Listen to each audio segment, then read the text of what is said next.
J'ai un peu ressenti peut-être un découragement face à l'amour à quelques reprises dans tes propos. Est-ce une mauvaise interprétation de ma part? Je pense pas que je suis découragée, mais j'ai comme une opinion en ce moment que je fais juste laisser la vie aller. Je suis pas découragée, je suis pas comme « Oh mon Dieu, l'amour, puis c'est si positif ces temps-ci ». Mais je pense on vit tous des hauts et des bas. Je pense que ça peut aussi comme influencer notre perception de l'amour. Tu sais, si tu as vécu une situation super décourageante ou qui t'a blessé récemment, je pense que c'est là que tu peux être plus dans la négativité au niveau de l'amour. Mais tu sais, moi, en ce moment, je le vois autant d'une façon positive que par le passé, des expériences que j'ai vécues qui m'ont blessée ou quoi que ce soit. Oui, ça peut avoir un peu comme changé ma perception, mais de là à être totalement découragée, non. C'est vrai. Dans le sens que c'est important de ne pas trop apporter les choses du passé dans le futur, parce que si tu tiens en cœur et tu gardes ça dans ton cœur, ça va faire en sorte que tes prochaines relations n'auront pas vraiment beaucoup de succès parce que tu vas apporter tes blessures dans le futur. Est-ce que tu trouves que les jeunes hommes, sous le plan amoureux, sont respectables en 2024? C'est-à-dire que c'est des hommes de valeur, c'est des hommes à qui tu peux faire confiance, c'est des hommes avec qui tu peux bâtir quelque chose de solide la plupart du temps, ou c'est simplement des gens ridicules qui sont pas vraiment sérieux? Je pense qu'il y a toutes sortes d'hommes, que ce soit en 2024, en 2025 ou en 2010. Je pense qu'il y a toutes sortes d'hommes, puis différentes perceptions de chacun. Puis je pense que aujourd'hui, oui, c'est plus difficile. Moi, je trouve que oui, là, c'est plus difficile. Puis je pense que il y a pas tout le monde qui a les bonnes valeurs à la bonne place, mais je pense qu'il y a des bonnes personnes qui existent. Il y a pas tout le monde qui est méchant, pas tout le monde a les valeurs à la mauvaise place. Je pense que quand ça va avec des gens, puis que tu sais que ces personnes-là, ils fit avec toi, puis que il y a des ressemblances au niveau de ce que tu penses, de ta philosophie, de tes valeurs, comme je disais, ben à ce moment-là, je pense que ce sont des bonnes personnes. Mais de là à dire qu'en 2024, tous les hommes sont immatures, sont pas capables d'avoir des relations sérieuses, sont pas ci, sont pas ça, je suis pas d'accord avec ça. Il y en a qui ont besoin de travailler sur eux-mêmes, mais je pense qu'on a tous besoin de travailler sur eux-mêmes. Mais je pense que oui, aujourd'hui, notre génération fait que plusieurs personnes n'ont pas le goût de s'investir, n'ont pas le goût de se donner, puis de travailler, puis de faire des sacrifices. Puis je pense que ça joue là-dessus parce que je trouve que, mettons, nous, les femmes, on est prêtes à travailler davantage puis à faire énormément de sacrifices. Donc, mais tu trouves que les femmes sont prêtes à faire plus de sacrifices pour avoir une bonne relation amoureuse que les hommes, en général? Ben, je pense que quand on s'intéresse vraiment à quelqu'un, on dirait que on se concentre spécialement sur cette personne-là. Puis si l'autre personne n'a pas la même opinion de toi ou ne ressent pas la même chose, ben c'est comme si on rame toute seule dans un... C'est quoi ramer tout seul? Ben c'est comme, je rame pour que ça travaille. Je rame pour que ça... Ouais, pour que ça marche, pour que on puisse voir si on est compatible ou pas, puis qu'on puisse traverser nos hauts et nos bas. Mais si moi, de mon côté, je rame toute seule, puis que là, je travaille, puis à un moment donné, j'arrive à un certain point où que là, je me dis, OK, ben là, est-ce que je suis la seule en ce moment qui veut travailler sur cette relation-là ou c'est moi qui se fais, mettons, une mauvaise interprétation de la situation? Ben, là, c'est là, mettons, moi, mon problème que je me dis, est-ce que cet homme-là, il est assez mature émotionnellement pour toi ou pas? Pour moi ou... Ouais, exactement. Sabrina, avant d'aller encore plus dans le vif du sujet, dans le vif du débat, dans le vif du podcast, non, je niaise, mais est-ce que tu pourrais te présenter brièvement pour ceux qui écoutent cette conversation-là présentement? Oui, ben, je m'appelle Sabrina, j'ai 25 ans. J'étudie en enseignement préscolaire et primaire. Je suis quelqu'un d'assez dynamique, d'assez ouvert d'esprit. Je suis extravertie. Je suis quand même capable d'avoir une certaine c'est des petits secrets, on va dire ça comme ça. Mais je pense que je suis quelqu'un d'easygoing. J'aime la vie, j'aime apprendre. Let's go. J'aime ça. C'est ça. T'as dit que t'es quelqu'un qui veut en faire de l'enseignement préscolaire. Pourquoi précisément de l'enseignement préscolaire? Pourquoi cette attirance envers l'enfance? Ben, il y a une différence entre préscolaire et primaire. Préscolaire, c'est la maternelle, donc c'est 4-5 ans. Puis primaire, ça part de 5, 6, 7, 8, 9, 10, 11, 12, 13. OK. Préscolaire, c'est des petits. C'est vrai, je les aime d'amour. Je les adore. Ils sont tellement dans leur imagination. Ils vivent par leur imagination. Puis c'est ça qui est beau de la chose. Mais moi, j'ai une petite faiblesse pour les premières années parce qu'on dirait que là, tu rentres plus dans l'enseignement. Tu rentres plus dans le principe de faire apprendre aux jeunes. Puis je pense que c'est ça, moi, qui me passionne parce que je les vois grandir. Je vois leur évolution de la maternelle à... Ils sont beaucoup dans le jeu, dans l'imagination, oui, ils apprennent, ça c'est certain, mais rendu après ça, à la première, deuxième année, c'est là que tout se développe, puis leur capacité cognitive est tellement... Ça se développe là, d'une façon que même nous, on s'en rend pas compte. Là, c'est fou comment c'est exponentiel. Oui, exactement, puis comment que tu peux voir un petit qui sait à peine lire en début d'année, puis qui est rendu à la fin de l'année, c'est un de tes meilleurs de la classe, puis là, tu te dis, waouh, c'est tellement un sentiment de... J'ai fait mon travail, j'ai fait ma job, mais je pense aussi que cet enfant-là se sentait à l'aise avec moi, il se sentait en sécurité dans son environnement de classe pour travailler fort, puis il sentait que moi, j'étais disponible pour l'aider. En fait, j'aimerais te demander parce que c'est vrai que quand vous faites quand vous étudiez en enseignement, vous avez des stages, hein? Oui. C'est quoi le moment le plus marquant que tu as eu au cours de tes stages en enseignement? C'est une bonne question. Je dirais que tous les stages sont marquants pour différentes façons, mais je pense que... Là, c'est sûr, c'est frais dans ma mémoire, mais je pense que mon dernier stage, lui, que j'ai fait en hiver passé, c'était mon stage 3. Puis j'étais avec des enfants de première année, puis comme j'ai dit, j'ai comme un petit faible pour les premières années. Puis ça m'a juste fait réaliser à quel point que j'aime ce niveau-là, puis que... autant que moi, je les aime que eux-mêmes, puis je pense que c'est ça aussi qui fait que j'ai comme cette passion-là qui est tout le temps en continu puis qui grandit parce que j'ai tellement vécu de belles choses, j'ai tellement... C'est pas un moment précis, tu sais, je pense que c'est dans la globalité, dans tout, dans l'accumulation de mon stage, dans mes expériences et tout ça. Mais vraiment, mon stage 3, c'est vraiment quelque chose qui m'a fait réaliser que je pense que je suis à la bonne place. Let's go. Puis que je suis prête à avancer là-dedans davantage, ouais. C'est excellent. Et ça me fait penser en même temps à quelque chose d'aussi intéressant. La maternité. T'es une femme, t'as 25 ans.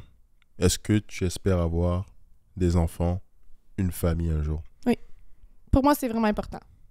Je pense que j'ai eu aussi un bon bagage familial. J'ai tout le temps eu une belle relation avec ma famille. Puis je pense que j'ai envie, moi aussi, de vivre ces sentiments-là, de vivre dans une famille où que tout, dans le fond, moi, dans ma famille, ça va bien, tu sais, je dis pas que j'ai une famille parfaite, au contraire, mais ça m'a vraiment donné le goût de bâtir, moi, ma propre famille, puis de voir où que ça va m'emmener dans la vie, puis je veux des enfants, j'aime les enfants, je suis dans le métier de l'enseignement, mais, tu sais, il y en a pas tous qui veulent des enfants, moi, j'ai envie de travailler avec des enfants qui sont pas les miens, mais autant d'avoir les miens de sang, puis de les voir grandir, puis de faire des activités, je sais pas, j'ai comme ce sentiment familial qui est super important, là, ouais. C'est vrai qu'on a employé le mot famille et tout, mais c'est quoi une famille? Une famille, je pense que ça va dépendre de ton bagage personnel, mais si je parle du mien, une famille, ça peut autant être un père, une mère, deux pères, ça peut être tout ça. Moi, de mon côté, ma mère, mon père nous ont tellement fait grandir, nous ont permis de vivre des choses, nous ont tout le temps accueillis, les bras ouverts. J'ai tout le temps senti que je les avais derrière moi, que j'étais tout le temps aimée. Peu importe ma juste valeur au fait que, même, tu sais, parfois à l'adolescence, ça peut être difficile, mais jamais je me suis sentie jugée, rejetée. Puis on fait des erreurs dans la vie, puis même parmi ces erreurs-là, j'avais tout le temps le soutien de mes parents, puis je pense que c'est ça qui fait qu'une famille, c'est... Peu importe qui constitue ta famille, c'est un soutien, c'est un support, puis c'est de l'amour inconditionnel. Puis j'adore. Je pense que c'est vraiment comme ça que je décrirais la famille. Ouais, dans le fond, c'est des gens qui sont prêts à te supporter. Ouais. Dans les moments difficiles et dans les moments faciles aussi, plus simples. C'est vraiment une belle définition, une belle vision de la famille parce que c'est important de supporter les gens qu'on aime dans la vie de chaque jour. Sabrina, tu disais que quand les gens te voyaient, avant même de te parler, à première vue, ils avaient l'impression que tu étais quelqu'un de caractère fort. Mhm. Est-ce que tu es quelqu'un de caractère fort, qui a une carapace? J'ai un fort caractère. Je me laisse pas marcher sur les pieds. Est-ce que j'ai une carapace? Je pense que on a tous notre carapace. C'est de la façon dont on gère cette carapace-là. Je pense que je suis quand même capable d'être ouverte puis d'apprendre à connaître toutes sortes de personnes puis à être dans des situations qui me plaît, qui me déplaît puis que je suis capable de moi me gérer mes émotions. Mais c'est ça, j'ai un fort caractère qui peut parfois créer un peu de flamèche, dans un sens parfois. C'est quoi des flamèches? Ben, c'est sûr que moi, quand j'ai comme je sais pas, un but ou je pense quelque chose, ou parfois je peux tenir mon point. Ça peut être ça, puis c'est pas que je suis pas ouverte d'esprit sur les opinions des autres, au contraire, mais je tiens mon point. Comme je disais, je suis pas quelqu'un qui se laisse marcher sur les pieds. Fait que si tu viens à l'encontre de mes valeurs, ben déjà en partant, moi, je suis capable de dire c'est pas bon pour moi. Puis je pense que ça part du fait que j'ai un caractère. Puis autant amour, amitié, je pense que si quelque chose me plaît pas ou quoi que ce soit, je suis capable de le dire. D'une bonne façon. Je suis capable de dire les choses d'une façon qui va être agréable à entendre. Et respectable aussi. Et respectable, en effet. Mais ouais. Tu donnes l'impression d'être quelqu'un de vraiment, parfois, un peu forte et ferme. C'est-à-dire que tu penses si, c'est si, ça, et il n'y a pas d'autres trucs. Peut-être que c'est une mauvaise impression, sûrement. Mais j'ai envie de te demander une question quand même profonde. C'est quand la dernière fois que tu as pleuré et pourquoi? C'est quand la dernière fois que j'ai pleuré? Ah oui, ok. La dernière fois que j'ai pleuré, ça date de, je pense qu'il y a 2 semaines. 2 semaines ou 3. Je me souviens plus trop, là, mettons, dans les dates. Vraiment, c'était pas de pleurer de « Ah, je me suis fait blesser » ou quoi que ce soit. C'est vraiment... c'est vraiment juste que j'ai revu une personne, ben en fait un enfant, plus précisément, que j'étais beaucoup attachée au passé. Puis, quand j'ai revu cet enfant-là, ça m'a totalement bouleversée parce que ça me rappelait des bons souvenirs, puis ça me rappelait à quel point que j'avais beaucoup d'amour envers cette petite personne-là. Puis aujourd'hui, ben, je suis plus en contact avec cet enfant-là pour des raisons.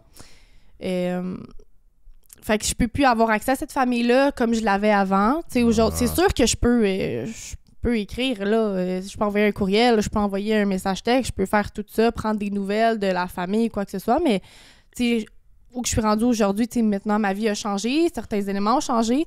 Donc, je pense que j'ai pleuré parce que je l'ai revu, parce que ça m'a fait rappeler à quel point que je l'aimais. Mais c'était pas de pleurer de « j'en ai mal ». C'était juste c'est comme... un pleur de joie. Ouais, c'est ça. Mais en même temps, c'est « ouch », ça fait mal parce que je l'ai revu, je l'ai vu grandir, puis là, je la revois, puis mon Dieu, elle a changé. Mon Dieu, elle parle plus. Mon Dieu, elle s'exprime plus. Mon Dieu. Fait que c'est tous les souvenirs qui sont comme revenus à la surface. Hein. Mais c'est pas de pleurer parce que c'est ça. Je me remets en question sur « mon Dieu », puis tout ça, mais c'est juste... Ouais, c'était juste des pleurs de... Ouais, je vois. Dans le fond, c'est des pleurs de joie parce que c'est des retrouvailles, dans le fond. Exact. Sabrina, t'as 25 ans et t'es célibataire. Pourquoi? Bonne question! Pourquoi? Je pense que j'ai juste pas trouvé ma personne en ce moment. Je pense que je cherche pas non plus. Je pense, je veux dire... comme je dis toujours, c'est quand on cherche pas qu'on trouve.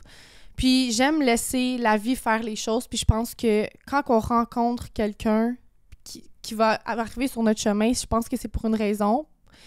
Puis j'ai rencontré des hommes, j'ai eu du plaisir, c'était agréable, mais c'était pas ma personne. Puis je pense que je le sais quand que c'est ma personne, puis que je suis prête à faire un autre bout de chemin dans ma vie, je sais que ça va l'être, je vais le ressentir. Mais c'est juste, ça m'est comme pas arrivé en ce moment. Puis je pense que c'est peut-être parce que je dois apprendre à être encore mieux seule, à apprendre à me découvrir moi-même, à apprendre à être capable de savoir ce que je veux pas. Mais qu'est-ce que tu dirais de l'argumentaire qui dit que t'as quand même 25 ans? Et je dis pas que c'est mon avis personnel non plus, mais parfois j'aime challenger ceux qui viennent à ce podcast-là. T'as quand même 25 ans. Est-ce que tu trouves pas que ton temps pour trouver une personne qui te correspond commence à être moins... que le temps commence à être un peu moins de ton côté? Parce que t'as quand même 25 ans, t'es plus à 18 ans où t'as beaucoup de temps pour penser, réfléchir et tout, pour apprendre à te connaître. Parce qu'à partir d'un certain âge, disons qu'un homme de 35 ans dit « Bon, je vais prendre le temps pour réfléchir, pour faire ci, ça, pour m'apprendre sur moi-même. » Mais tu auras 40 ans, là, tu comprends ce que je veux dire? Et pour les femmes, parce qu'il y a l'horloge biologique et tout, vous avez encore moins de temps pour prendre des décisions. Est-ce que tu trouves que peut-être il faudrait pas accélérer? Je pense que, de mon point de vue, je pense pas que le temps est contre moi en ce moment parce que, oui, j'ai 25 ans, mais j'ai tellement... Tu sais, je veux dire, j'ai été en couple pendant longtemps aussi.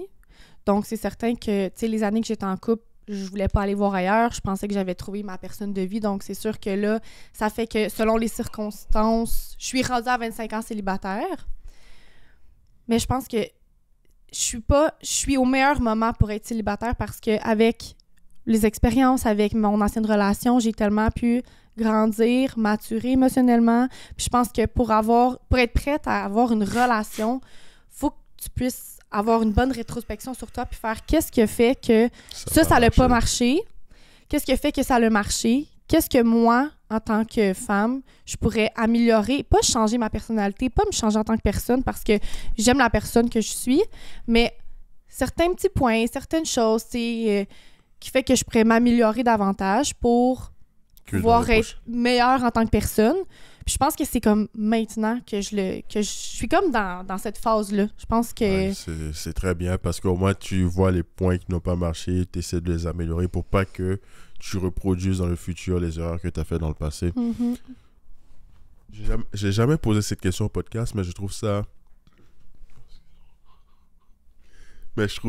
pertinent de demander.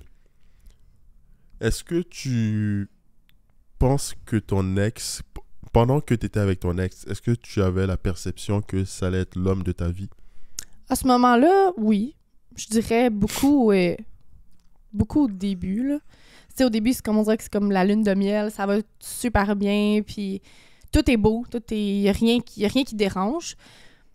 Je l'ai pensé vraiment longtemps. Je pensais vraiment que c'était ma personne, puis à un certain point dans ma relation, ça y enlève rien en tant que personne, là, ce que je veux dire, mais je pense juste que j'ai une vision de mon futur qui correspondait peut-être pas à sa vision à lui. Puis ça a le fait que nos chemins, au fur et à mesure des années, a comme commencé à se séparer. Puis je pense que c'était comme évident, rendu à un certain point, que même si on voulait travailler là-dessus, même si moi je voulais continuer, puis que je voulais, je pense pas qu'il y aurait pu avoir rien d'autre qui aurait pu nous faire avancer, puis qu'on finisse notre vie ensemble.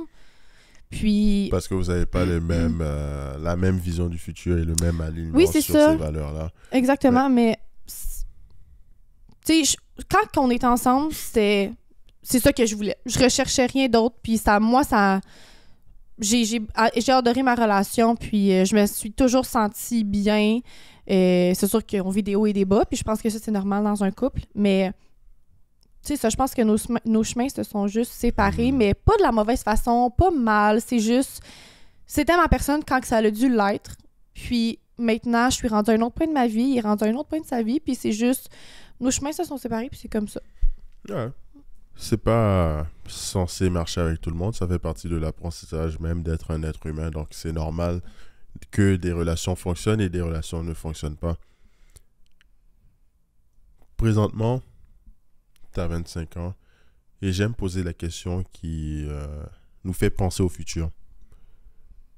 Disons, à 30 ans, à quoi devrait ressembler ta vie de rêve à 30 ans? Idéalement, avoir... ben là, c'est certain que je gradue bientôt, donc je vais commencer ma carrière d'ici l'année prochaine. C'est sûr que j'aimerais ça avoir ma classe, avoir un contrat, pas nécessairement un poste parce que c'est deux choses différentes, mais avoir un contrat qui me plaît, l'année qui me plaît. J'aimerais ça rencontrer quelqu'un, c'est sûr, puis éventuellement avoir ma famille. Tu sais, je suis pas pressée dans le temps, j'ai pas l'horloge qui me sonne maintenant.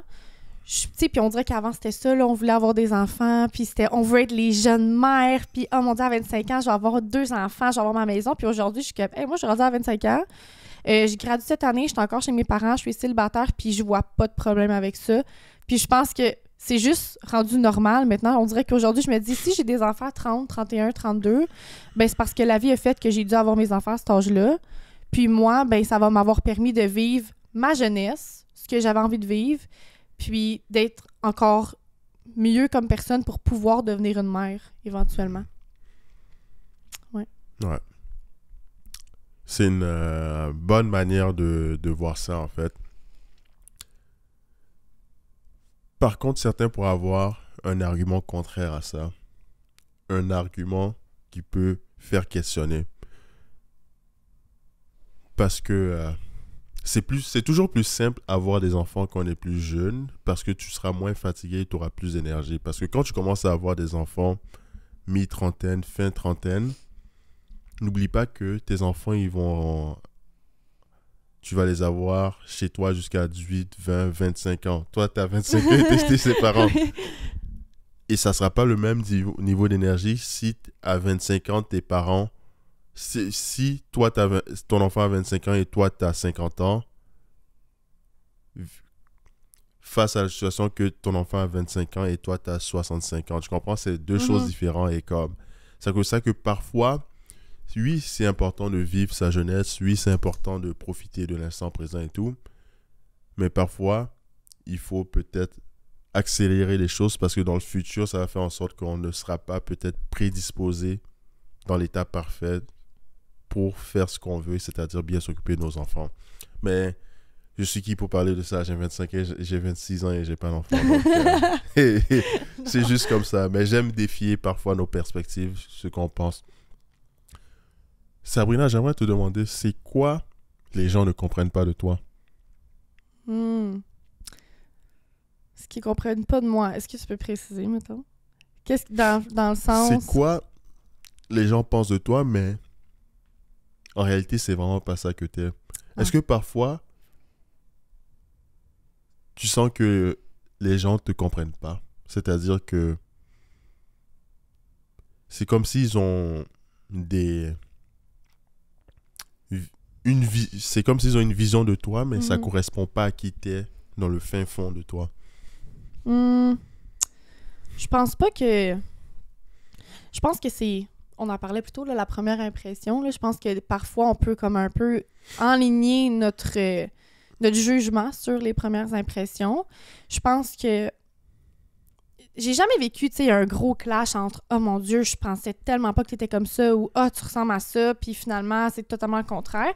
J'ai jamais vécu une grosse situation comme ça, mais tu sais, ce qui revient souvent, c'est que à première vue, tu sais, là, je suis assise, mais je suis grande, puis j'ai les cheveux foncés, j'ai des traits foncés, je pense que j'ai aussi une certaine confiance en moi, j'ai une prestance, donc ça fait qu'à première vue, par moment, autant auprès des hommes et des femmes, ça peut pas faire peur, mais on peut avoir une mauvaise impression, tu sais, dans le sens, autant que quelqu'un peut se dire, mon Dieu, cette fille-là, elle a l'air d'avoir de la confiance en elle, elle paraît bien, elle prend soin d'elle, c'est sûr qu'elle est comme assez où ça va dans la vie, autant que je peux avoir un autre, complètement l'opposé, puis oh mon Dieu, elle a tellement de l'air froide d'approche, elle a de l'air bitch. On va se censurer ça. Alors, puis c'est comme... C'est tellement pas ça, dans le fond. Tu sais, on me dit tout le temps, à première vue, tu sais, c'est ça, tu fais comme peur, puis au final, je commence à parler, puis c'est comme, mon Dieu, T'es tellement comme... T'es tellement plus t'es plus émotionnel que ce que je pensais. T'es plus dynamique, t'es plus facile. Finalement, comme... Tu sais, autant que même au niveau du paraître, j'ai peut-être l'air d'avoir énormément de confiance en moi, mais ça veut pas nécessairement dire que c'est exactement ça qui se passe au fond de moi. Tu sais, j'ai tendance à me comparer, j'ai tendance à... Tu sais, c'est ça. Ça, c'est vraiment intéressant, en fait. Parce que j'ai l'impression que peu importe le niveau de beauté de certaines personnes, et là on va parler de la gente féminine, parfois ils se comparent, même si ils sont plus belles objectivement que la personne, ils vont quand même se comparer à l'autre. Mm-hmm. Pourquoi se comparer autant? Je pense que j'ai vraiment pas de bonne réponse là-dessus, mais je pense que c'est juste...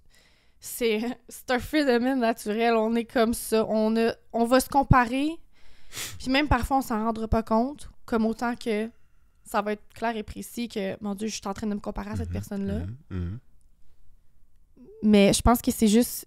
C'est comme chez l'humain, on fait ça naturellement.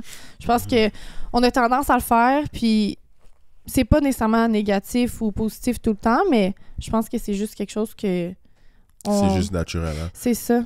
Est-ce que tu dirais qu'il y a peut-être une sorte de compétition plus malsaine entre femmes, c'est-à-dire je veux être la plus belle, je veux réussir ça, je veux faire ci. C'est-à-dire une compétition malsaine que parfois on ne trouve pas chez les hommes, parce que parfois on dirait que certains groupes de femmes n'hésitent pas à se piquer des couteaux dans le dos pour atteindre certains objectifs.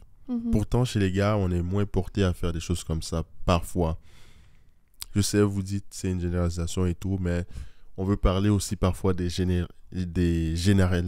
généralités pour pouvoir avancer aussi certains débats, parce que c'est vrai que parfois, il y a certaines filles qui ont tendance à jouer dans le dos de leurs amis. Ben, je pense que oui, beaucoup de femmes vont se comparer autant dans leur groupe d'amis que dans des personnes qu'on connaît pas, là, tu sais, autant que je peux être invitée dans un party puis je vois un groupe de filles me regarder, puis là, moi, ce que je vais me dire en premier, c'est « Oh mon Dieu, ils sont en train de me juger, ils sont en train de me bitcher, c'est ça. » Mais au final, peut-être que la fille là-bas est juste en train de dire « Hey, regarde, genre, comment elle est habillée, c'est tellement beau. » Mais ça fait qu'on est tellement tout le temps dans la compétition, de se comparer, qu'on dirait qu'on n'est pas capable de voir qu'il y a pas... C'est pas parce que quelqu'un te regarde d'une certaine façon que c'est négatif ou que c'est parce que c'est de la méchanceté derrière ça. Mais je pense que ça dépend aussi de l'expression. Ça dépend comment que, au niveau de ton non-verbal, je le ressens. Tu sais, si je vois que tu m'accueilles puis je me sens vraiment comme pas jugée quoi que ce soit, puis que je me sens pas plus belle ou moins belle, ou que toi, tu te dis pas que t'es plus belle ou moins belle que moi, ou peu importe, ben c'est sûr que ça va pas me passer à l'esprit de « Ah, mais je vais me comparer » ou je vais juger ce qu'elle porte parce que moi, je trouve que ce que je porte, c'est plus beau ou l'effet contraire. Mais je pense que c'est ça. Les hommes, on dirait que vous avez comme... C'est comme... Pourquoi en faire des cas comme ça? On dirait que c'est ça. Puis j'aimerais ça qu'on soit plus de même. Tu sais, je pense qu'on dirait que c'est pour ça qu'il y a moins de chicanes entre hommes, il y a moins de comparaison, moins de bitchage, moins de... Toute cette confrontation-là qui, au final, ça change rien. C'est pourquoi que ça se passe, pourquoi que telle fille va dire ça, puis finalement, je connais même pas la fille, puis j'entends dire quelque chose, puis je suis comme ben, OK, mais pourquoi ça se passe pas dans les hommes, tu sais? Moi, je vais pas, quand que je suis entourée autant d'hommes-femmes, là, moi, j'entends plus des trucs avec les filles que je vais entendre des choses par rapport aux gars. Hommes, hein. Ouais, vraiment. C'est vraiment... Ouais, c'est vrai que c'est spécial. C'est tout ce que je veux dire par rapport à ce sujet-là, c'est quand même assez spécial parce que c'est vrai que le sexe masculin ne se comporte pas tant de cette manière-là, malheureusement. Heureusement, parce que je suis un gars, donc je vis pas ce type de choses-là. Mm-hmm. Et je me dis aussi, en tant que fille, est-ce que parfois ça peut être une peur de vieillir, c'est-à-dire de... Disons, tu as 70... Bon, on va dire tu as 50 ans et les hommes te montrent plus autant d'intérêt qu'ils te montraient qu'à 25 ans. Est-ce que parfois c'est une peur chez certaines femmes. J'ai pas dit que toi tu l'as, mais est-ce que parfois ça peut être une peur chez certaines femmes de ne plus avoir autant d'attention masculine en vieillissant? Je pense que oui. Je pense que on a, on a toute une perception différente là-dessus, mais je pense que nous, en tant que femmes, on a besoin de se faire de se sentir belle, on a besoin de se sentir aimée, on a besoin de se sentir complet à quelqu'un. Puis c'est un besoin qui est totalement normal. Puis je pense autant les hommes que les femmes, c'est autant agréable de se sentir qu'on on se fait apprécier par quelqu'un, tu sais. Puis je pense que la vieillesse peut être un élément qui fait peur parce que déjà, mettons, moi, à 25 ans, je trouve ça plus dur comme les relations hommes-femmes en ce moment, en 2024, mais je me dis, imagine plus tard. Imagine si, peut-être pas moi, peut-être une autre femme dans le monde, passe sa vie toute seule, rendue à 50 ans, pas de chum, pas de mari, elle a toujours voulu une famille, pas de famille, puis là, c'est comme, est-ce qu'il est rendu trop tard? Est-ce que je vais avoir cette chance-là de trouver quelqu'un qui va me trouver autant belle, même si j'ai vieilli, même si ça, je pense que c'est une peur qui est comme normale, puis on devrait se dire qu'on a toute la chance dans la vie de rencontrer quelqu'un. Là. Je pense pas que c'est parce que t'en as 18 ou que t'en as 50 que tu vas pas rencontrer ta personne puis tu vas pas te sentir autant belle et aimée que dans ton jeune temps. Mais oui, je pense que la vieillesse peut avoir un impact. Hein. Ouais. C'est vrai. C'est vrai que ça peut être une peur même. Je pense qu'il y a même beaucoup d'hommes qui sont dans cette perspective-là, dans le sens que ils ont peur d'être trop vieux pour pouvoir profiter de la vie. Donc, c'est vrai que c'est une phobie commune entre hommes et femmes, c'est-à-dire la peur de la vieillesse, la peur de la perte de cette vitalité qu'est la jeunesse. Sabrina?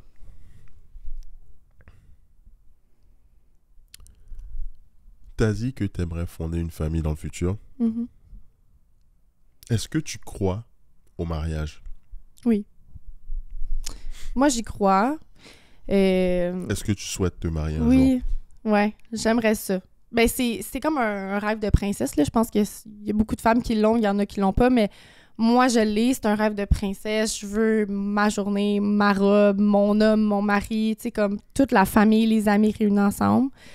J'y crois. Puis, tu sais, moi, mes parents, ça fait plus de 30 ans qu'ils sont ensemble. Je pense que ça fait 25 ans qu'ils sont mariés. Puis ils sont encore ensemble aujourd'hui. Puis oui, ils ont eu leur haut et leur bas, comme tout le monde. Puis ils ont dû travailler sur leur couple. Puis ils ont eu des enfants. Puis c'est pas tout le temps facile d'avoir des enfants dans un couple. Ça peut créer beaucoup, beaucoup de montagnes russes. Mais c'est pas parce qu'ils sont mariés que...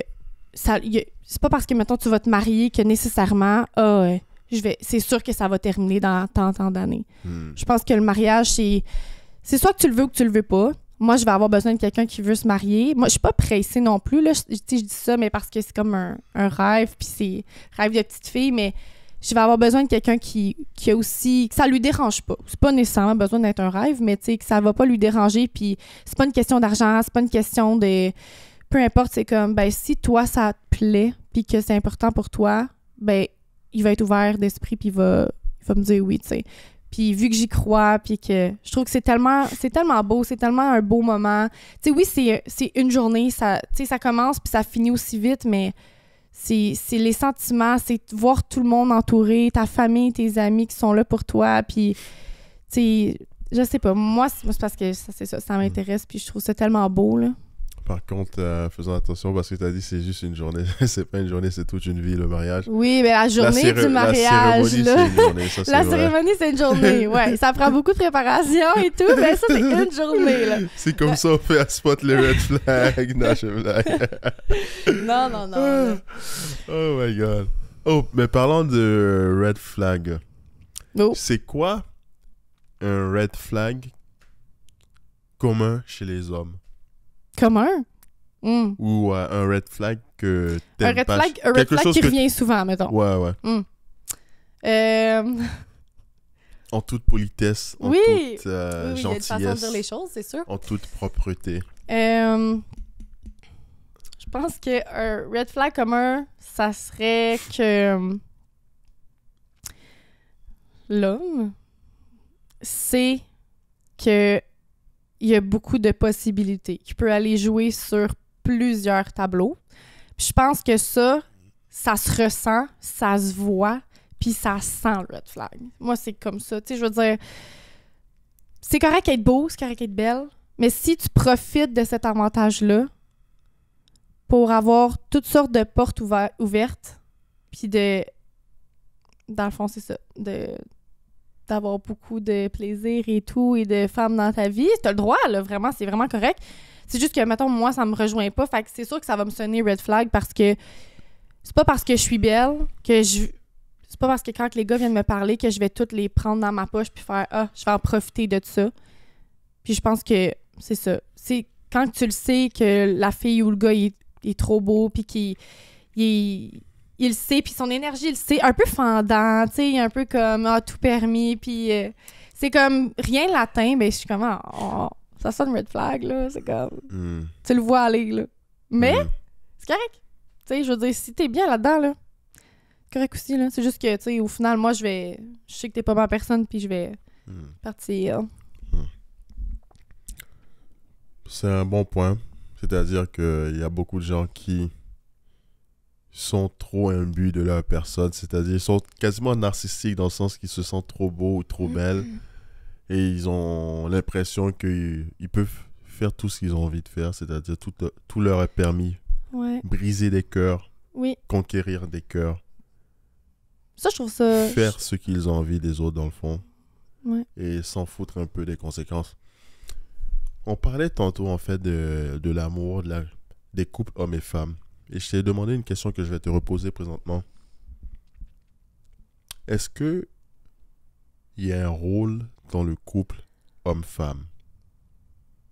Je pense que... C'est sûr que l'homme va avoir un rôle, la femme va en avoir un autre. Mais là, quand on parle de rôle, moi, je considère pas que le rôle de la femme, c'est de rester à la maison, faire le ménage comme dans le bon vieux temps, avoir des enfants, puis rien faire. Je pense que... Puis là, le rôle de l'homme, c'est travailler, puis, tu sais, comme il se fait faire à manger, puis, tu sais, il vit la belle vie, là, un peu en vacances. Je pense pas que c'est ça, maintenant, que je considère que l'homme et la femme ont ce rôle-là. Je pense plus que... Je pense que l'homme... Il va tout le temps être un petit peu plus, tu sais, entreprenant ou il va avoir un... Je sais pas comment expliquer ça, mais... Charisme, un leadership, charisme. ouais. Tu sais, ça va tout le temps rester comme ça.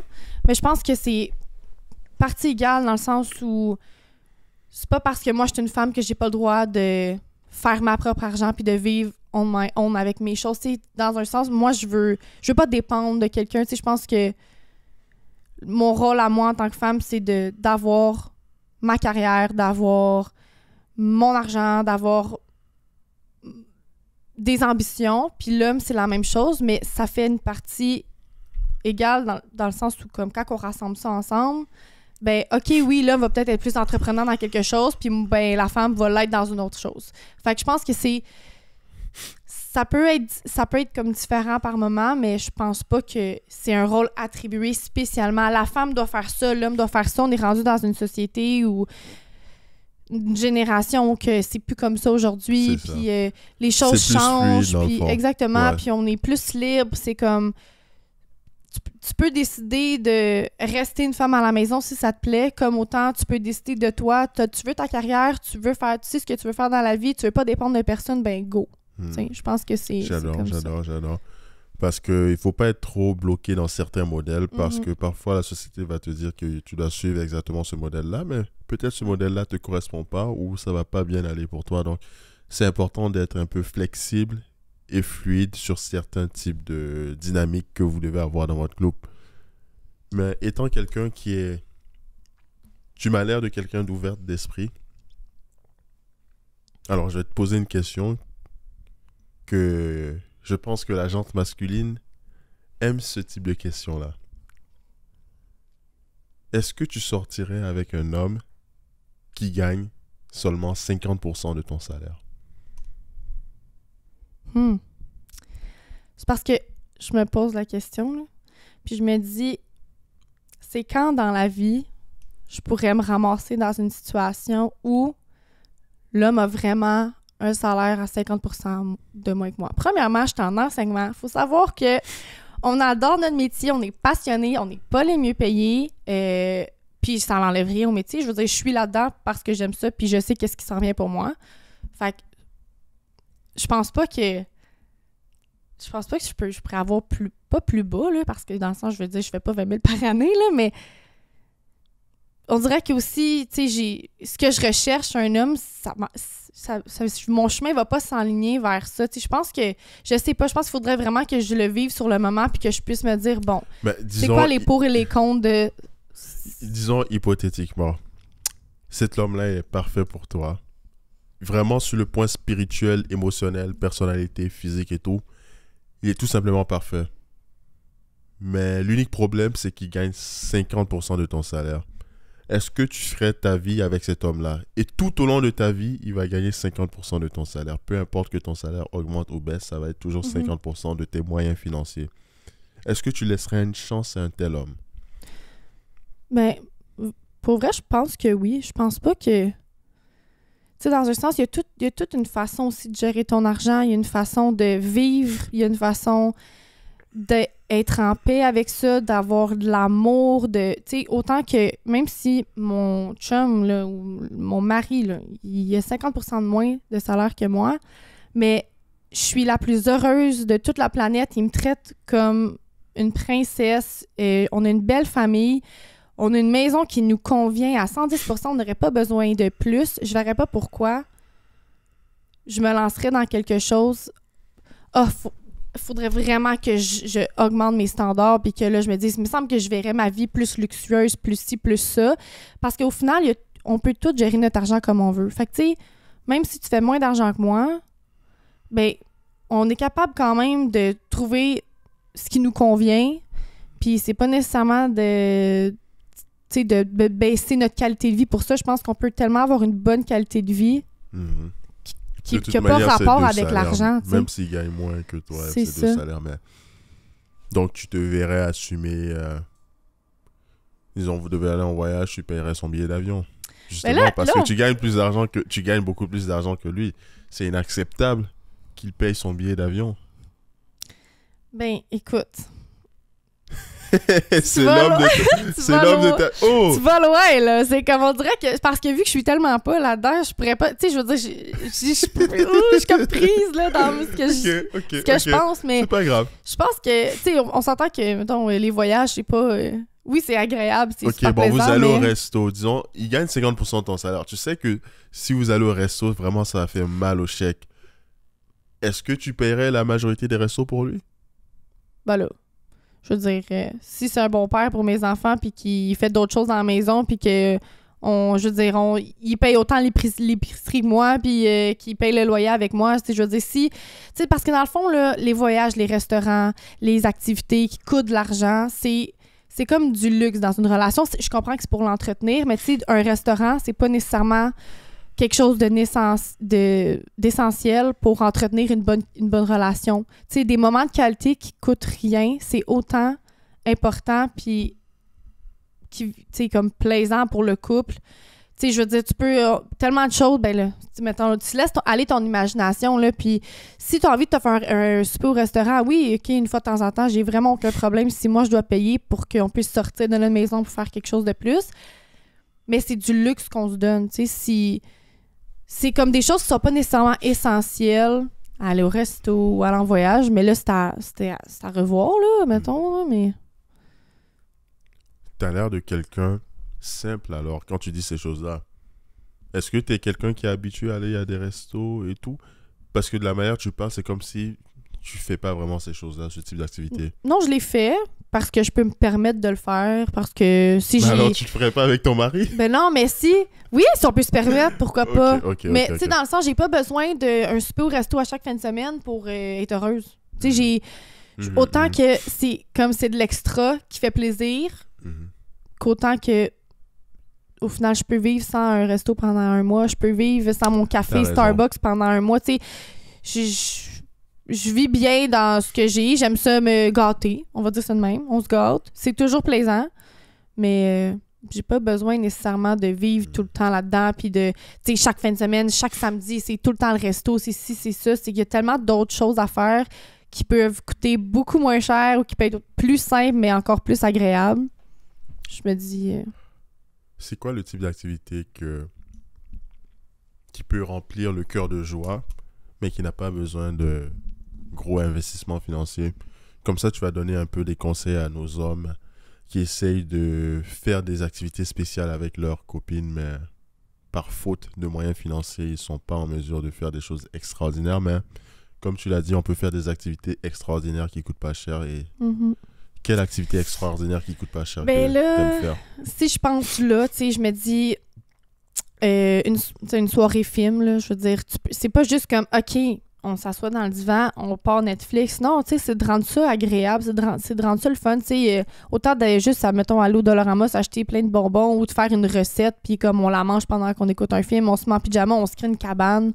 Je vais loin, là, mais j'ai un petit cœur d'enfant aussi, fait que c'est comme créer des cabanes. Moi, je suis comme, mais, tu sais, faire un pique-nique, je trouve ça tellement fun. Des randonnées, là, je dis pas... De monter des montagnes pendant 6 heures, puis, tu sais, je veux dire, il y en a qui aiment ça, là, mais, tu sais, je veux dire, une petite randonnée, là, en automne, là, puis on se prépare, puis après ça, on se dit, OK, après notre randonnée, on se fait un petit pique-nique sur le bord de l'eau, ou peu importe. Je trouve que ça rend tellement... Ça enrichit un couple, tu sais, c'est là que tu peux vraiment être seul à seul avec ton copain ou ta copine, puis de discuter, de voir où est-ce que votre relation s'en va, puis ça coûte rien. Puis c'est fait dans la simplicité, il n'y a pas de stress. Sinon... J'adore ça, en fait. C'est profiter des moments simples. Parce qu'il y a beaucoup de moments simples dans la journée, mais malheureusement, on ne profite pas des moments simples. Donc, c'est en profitant des moments simples qu'on crée des souvenirs inoubliables avec nos partenaires de vie, nos amis et notre famille. Parce que souvent, on va avoir une conversation, mais on ne va pas être à 100% présent. On va être sur notre cellulaire en train de texter ou écouter de la musique pendant que quelqu'un nous parle. Mais c'est important de profiter des moments simples. J'adore le conseil que tu viens de donner, Sabrina.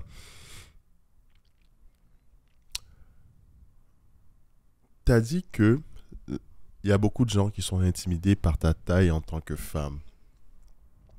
Que tu dis que la jante masculine peut être parfois intimidé de t'approcher parce qu'il trouve que tu es plus grande. Est-ce un complexe, ta taille? Oui. Ouais. Mais j'ai jamais aimé ça être plus grande que tout le monde. Je pense que ça a son positif et son négatif. Je dirais que j'aime ça être grande quand je vais dans des shows. Ça, c'est incroyable. Je vois tout. Toutes les petites là, sont toutes cachées par tout le monde. Là, puis moi, je vois tout en avant. Là, c'est incroyable. Ça, j'adore ça. Mais, tu sais, je veux dire, je passe pas ma vie dans les shows, là, fait que je l'apprécie sur le moment. Mais, autant que, comme, on me dit tout le temps, c'est tellement beau, une fille grande, c'est beau, les grandes jambes, ici, ça, puis je suis comme... On dirait que personne peut comprendre comment qu'on se sent si t'es pas dans ma peau. Puis, tu sais, je fais pas 6 pieds 8, là, je veux dire, il y en a des plus grandes filles que moi, mais ça reste que, moi, personnellement... Si je pouvais être plus petite, j'aimerais ça. Tu sais, c'est autant comme une question de talons hauts, OK? Je commence, là, à porter des talons hauts. Mais avant, c'était comme... Donne-moi la semelle la plus plate possible pour être certaine de ne pas avoir un demi-pouce de plus. C'était ça. Puis aujourd'hui, je me dis, hey, je vais m'assumer. Je vais être grande, puis si je suis la plus grande, je vais être la plus grande. Mais ça reste que c'est pas parce que je m'assume sur le moment que... rendu vraiment dans un contexte où il y a beaucoup de gens plus petits à côté de moi, je me sens autant bien. Mais je me dis, c'est le choix que j'ai fait. Je peux rien y changer aussi d'être grande. Je veux dire, je suis née comme ça, je vais passer ma vie grande. Mais à un moment donné, il faut que... Oui, ça me complexe, mais j'apprends à l'accepter davantage de plus en plus que je grandis. Puis... C'est important. C'est ça. Puis je pense que, tu sais, à un moment donné... Tu sais, il y a des choses pires dans la vie que de ma grandeur. Je pense que oui, comme on disait, ça peut peut-être... intimidée dans le sens où j'ai une prestance puis comme je m'assume, mais ça reste que c'est ça. Je commence tranquillement à me dire OK, c'est moins un complexe. Oui, ça va je pense que ça va toujours l'être un peu. Avant ça l'était vraiment beaucoup là. Mais c'est ça, je commence les petits talons hauts. Pas trop haut par contre, tu sais, là je vais au magasin puis là je suis quasiment mon tape à mesurer puis je les regarde tout un par un puis je suis comme lui c'est-tu un pouce ou un demi-pouce? Puis là je prends le plus petit. Fait que je suis encore là, mais il y a du progrès, là. Ouais. Tranquillement, mais sûrement, il y a du progrès, là. C'est quand même drôle parce que il y a beaucoup de gars qui feraient du n'importe quoi pour être plus grands qu'ils sont. Mhm. Et paradoxalement, il y a plein de filles qui feraient n'importe quoi pour être plus petites qu'elles sont. C'est quand même drôle de Ouais. voir. Ou plus grande aussi. J'en ai beaucoup de mes amis. Ah, moi, j'aimerais tellement ça être ta grandeur. Ah ouais? Je peux t'en donner si tu veux. Ouais, ouais. Autant que je pense que ça dépend de tout le monde. Tu sais, c'est De la ça. personne. Il y en a qui adorent ça être grande, puis je suis comme go girl. Genre, j'aimerais tellement ça avoir ta confiance, puis pas être complexée. Puis autant qu'il y en a qui sont petites, puis ils sont comme mon Dieu, moi, j'aimerais tellement mieux être plus grande que être petite parce que il y a ci, il y a ça. Je me fais pas dire. Tu sais, souvent, comme quand les gens sont plus. Ben, les filles sont plus petites, c'est comme. On dirait qu'ils ils se perçoivent comme s'ils étaient pas autant une femme que les autres, là, tu sais, souvent les hommes ils vont s'approcher d'eux puis c'est comme « Ah, elle est tellement cute, elle! » Mais c'est pas ça que tu vas entendre, là. Peu importe ta grandeur, c'est « Ah, elle est tellement belle, t'as tellement une belle beauté, t'as tellement si... » On dirait que ça vient aussi avec les compliments, par moment, des autres. Puis ça peut autant complexer une grande qu'une petite, Une mais petite. c'est ça, tu sais, jamais quelqu'un vient me voir puis me dire « Hey, t'es cute! » J'ai jamais eu ça. Mais pourtant, mon ami qui fait 5 pieds, quelqu'un va dire t'es cute, mais c'est pas ça qu'elle a envie d'entendre. Elle n'est pas cute, elle est belle. Il y a une différence avec ce petit mot-là qui change tout. C'est vrai. C'est une petite nuance. Mais bon, tout ça, c'est des préférences Oui. personnelles. Et j'ai pas envie de glisser sur ce type de terrain-là. Sabrina, je vois que là, on tire à la marque de... En fait, ok, 51 minutes. Ok. On tire quasiment à la marque d'une heure. Je vais te poser une dernière question.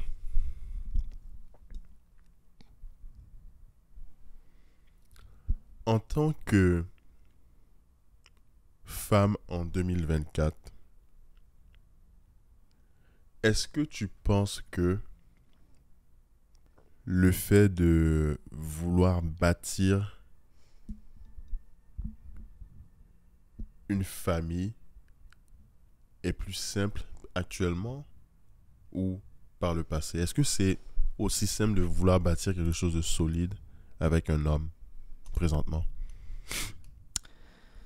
Je pense pas. Ben, c'est sûr que si on remonte dans le temps où tu sais, tu te faisais un chum puis t'avais 15 ans puis fallait déjà que t'aies des enfants. Là, si on remonte à ce temps-là, je considère que oui, aujourd'hui, c'est plus facile. Mais c'est tellement des modèles de famille différents de ce qui se passait avant puis ce qui se passe aujourd'hui. Puis il y a tellement...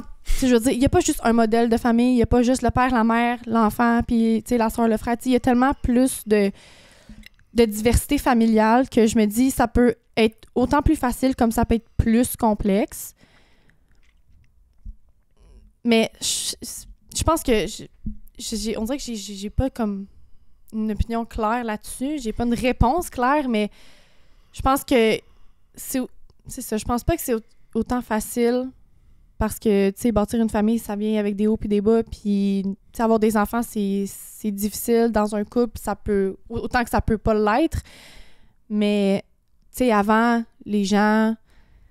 Tu sais, ils étaient obligés de se marier, ils étaient obligés d'avoir des enfants, puis c'était comme peu importe l'âge que t'as, tu vas avoir ton enfant, tu le gardes. C'était comme mal vu maintenant de prendre son temps, si tu tombes enceinte accidentellement, ben de l'avorter, c'était comme mal vu. Puis même, tu sais, aujourd'hui, on a tout comme notre opinion là-dessus, mais je pense que on est plus comme libre dans ce ce qu'on veut faire, nos choix familiaux aussi. Je pense qu'on est plus libre aujourd'hui maintenant. Fait que, est-ce que ça l'ajoute à la simplicité? Je pense que oui. Mais est-ce que de là à dire que en 2024, c'est plus facile d'avoir son partenaire, ses enfants, sa famille? Je pense pas. Ouais. Ouais, la nuance, parce que l'être humain est comme ça. Quand on a plus de choix, on est moins porté à choisir une seule chose. Donc ça fait en sorte que même si théoriquement on est censé faire de meilleures décisions, on fait des pires décisions parce que on se dit qu'on a trop d'options. Mm-hmm. Le terrain est toujours plus vert quelque part d'autre, bien sûr. Parlons de terrain plus vert. Est-ce que tu pardonnerais un homme qui te tromperait? Non. Puis, on dirait que j'ai comme eu le goût d'y penser avant de te répondre, mais vraiment, le plus honnêtement possible, non. Je pense que moi, de un, c'est pas dans mes valeurs de faire ça. Je pense que si t'aimes plus la personne, si ça va plus bien, il y a toujours une façon de communiquer puis de faire « écoute, ça va pas » avant d'en faire une gaffe. Puis je pense que la chance qu'on a de trouver quelqu'un qui nous correspond, qui nous fait bien, qui nous fait sentir bien, puis de gâcher ça pour un... Tu sors dans un bar, t'es trop sous, puis tu vas finir chez la fille, puis après ça, tu viens, puis tu te sens mal, t'en pleures, puis c'est comme, je sais pas pourquoi j'ai fait ça, j'étais sous, mais à un moment donné, t'avais la chance de m'avoir, t'avais la chance d'avoir quelqu'un qui t'aime, qui est là pour toi, qui est prêt à faire des sacrifices, puis tu gâches ça en un instant, puis tu penses pas à tes actions, je pense que ça en dit long. Alors c'est pour ça que moi, ma décision, ça serait... Ben, juste non, en fait. Je mérite pas quelqu'un qui va me tromper. Je ferais pas ça. Puis, c'est tellement... Autant que l'amour, c'est tellement précieux, tellement... C'est comme un petit bijou, mais qui peut tellement se briser facilement que je me dis, si tu penses pas avant d'agir, c'est parce qu'au fond de toi, tu te sentais libre d'aller me tromper, c'est parce que j'étais pas ta personne. Parce que moi... 100%. Quand que... Je sais que... Ben là... Mettons, si on parle d'avant, je pensais que mon ex, c'était ma personne. Jamais, au grand jamais, dans le fin fond de mon esprit, je me suis dit « Hey, ce gars, il est tellement beau, il me semble que j'irai flirter avec, puis on verra où que ça m'amène, parce que non. » Tu sais, je veux dire, on a besoin de garder notre relation, notre amour, c'est précieux, puis c'est ça, je pense pas... Ça peut tellement être gâché rapidement, puis on n'a pas besoin, dans le fond, de... faire ces gaffes-là, vraiment, si tu sais dans ton arrière-pensée que c'est la bonne personne, hein? Ouais. Parce que c'est important d'être fidèle et en fait, le fait même, ce manque de fidélité prouve que t'es pas amoureuse de la personne, donc c'est juste mieux de sortir de la relation et arrêter ça au plus vite. Ouais. Sabrina, j'aimerais beaucoup te remercier d'être venue à Parlons-nous. J'ai vraiment aimé notre conversation pour vrai parce qu'on a parlé vraiment de sujets diversifiés, de l'amitié, l'amour, les complexes qu'on peut avoir, la première impression qui peut être mauvaise aussi. Aussi, c'est bien, j'ai adoré le fait que tu as vraiment apporté un angle jeune en fait à plusieurs sujets que je parle parce que j'aime parler à des gens de tout âge, toute opinion et toute origine. Donc, parfois, je parle à des personnes qui sont vraiment beaucoup plus âgées. Donc, j'aime toujours apporter cette fraîcheur de perspective-là parce que ça permet toujours d'avoir une vision un peu plus agrandie des choses. Si tu avais un message pour ceux qui écoutent présentement, ça peut être n'importe quel type de message. Ça peut être encouragement, ça peut être jeu général, ton expérience par rapport au podcast ou n'importe quoi. Qu'est-ce que tu aimerais dire aux gens? Je pense que je vais y aller comme jeu général. Donc, ce que j'aimerais dire, c'est juste d'écouter sa personne, de savoir ce qui est bon puis ce qui est pas bon pour toi, puis de pas se laisser marcher sur les pieds, de savoir de garder en tête sa juste valeur, puis de pas se rabaisser pour les autres, de toujours avoir cette petite idée-là que on est tous êtres humains, on peut tous faire des erreurs, on peut tous se questionner sur nous-mêmes, mais au final, on est tous humains, puis si moi, par exemple, je me sens mal dans une situation où je sens que ma confiance est les moins bonne ou peu importe, ben, de toujours essayer de se rappeler de « OK, mais je suis qui au final, tu sais? Je suis cette personne-là, je vais pas changer parce que je m'apprécie, de s'aimer comme on est. » Ça fait vraiment cliché, là, s'aimer comme on est, c'est comme... Mais c'est important. Mais je pense que c'est juste important, en fait, de comme savoir ce qu'on veut pas, puis de garder tout le temps cette petite idée-là de... De qui on est, puis c'est ça. Je pense qu'après ça, au final, dans nos relations, ça va tout le temps aller mieux, puis ça nous permet de grandir aussi en tant que personne. Là. Je pense que ça nous démontre la maturité aussi, puis c'est ça. Merci beaucoup, Sabrina. De rien. Et à la prochaine. Let's go.